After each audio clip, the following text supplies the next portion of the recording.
अस्सलाम वालेकुम जी सारे दोस्तों का क्या हाल है। मैं उम्मीद करता हूँ ठीक हो दे खैर खरीत नाल हो दे। अज मैं चला वहाँ जरा एक सफ़र से अज एक जगह पर अफ्तारी है उत्थे ते रहना बिल्कुल साढ़े नाल है। मैं पिंडों अपने उन्हें बिल्कुल निकलिया जाना वा।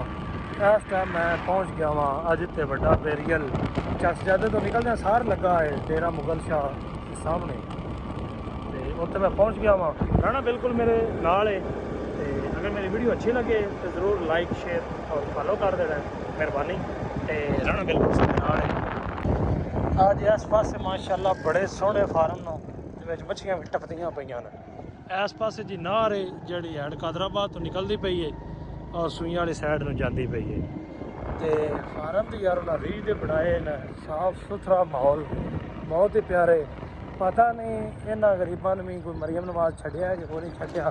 कोई भी गरीब जट बचे कि कोई नहीं जट बचे क्योंकि फार्मा वाले भी तो गरीब जट ही ना।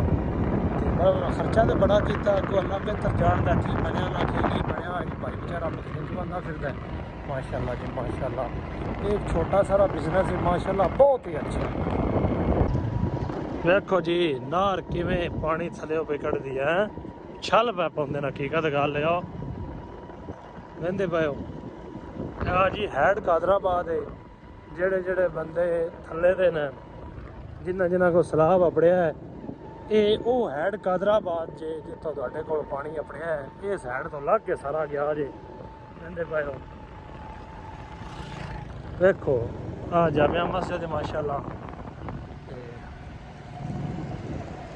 पानी की तुसीं जनाब सिचुएशन वेखो। आ साडा हैड कादराबाद है। हाँ जी आ वेंदे हो जी आ जी हैड कादराबाद आ दरिया जे हुण बिल्कुल सुक्का होया पिया साढ़े सिरे सारे जटां दे चढ़ के ना हुण सुक्का है हुण में पानी को नहीं। आ झील जी इदली जेड़े जेड़े इस इलाके दे नेड़े नेड़े दे दोस्त नो वो जरूर कमेंट करके दस्या जे कि ये हैड कादराबाद है कि कोई होर है। बंदे ना आखन भाई यार कोई होर हैड आया यार। वैसे जिमें आ नहीं बन बज्जा आ उच्चा अज तो मैं जांदा पिया वां ये बन इधर वेखो माशाल्लाह फसलां ये तोड़ हैड तक बजया है। तो यार इंज ही कदी साडी हुकूमत करवा वाली साडे नाल भी इंज ही करे ना हैड तो ला के देखा तोड़ थले चन्योड़ तक बन बन छड़े कमाल दा करके कि पानी जड़ा नहीं थोड़ा बड़ा सन परेशान करे ही ना गरीबां ने सीधा आगे ही लगा जाए। ठीक है जिमें आ बन बज्जा है वेंदा बिच ठोकरां उन्हां दित्तियां न आ ठोकरां बिच उदन तक जाके फिर अगो एक आ बन तोड़ जाता पाया। अज दे मच्छी फार्म जे सारे आ भी बिच मच्छी फार्म बने जा वेंदे पे आ सारे बिच मच्छी फार्म जे। ठीक है असीं भी आ मोटरसाइकिल लगे जाने